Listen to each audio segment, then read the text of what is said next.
We are going to be the anchors of today's program.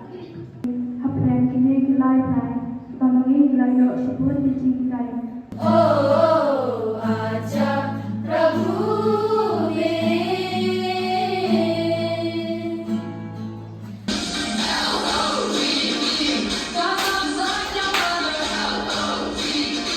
A very good morning to each one of you to the 10th graduation day celebration.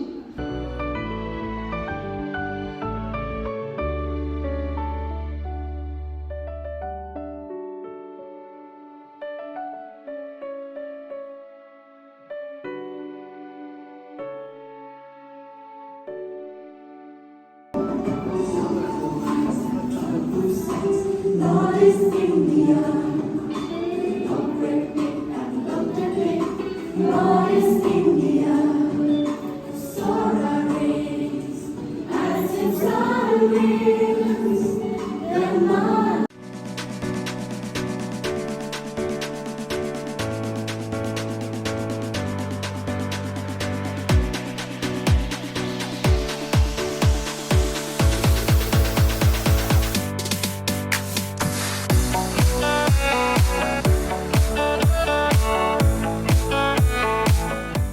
Life offers many opportunities, and all are not gifted in the same skills.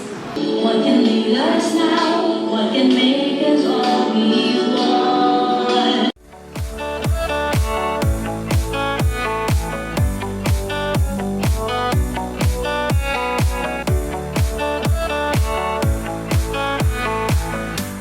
But in 3 months, you have been able to change some of them from Nomphundong to Nomsor. It is a rare privilege for me to learn the skill of tailoring and designing. I am so glad I came here. The Bethany sisters are just wonderful, loving and caring. We love head massage, hot oil massage, facial and hair cutting. And I can contribute for God's creation by beautifying others. We were shying away from sisters, but today we feel confident because we have learned to hold our self-will, thanks to our English and personality building session. There were 12 disciples. Jesus called to have him.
Her selfless service in every way and for her clients' share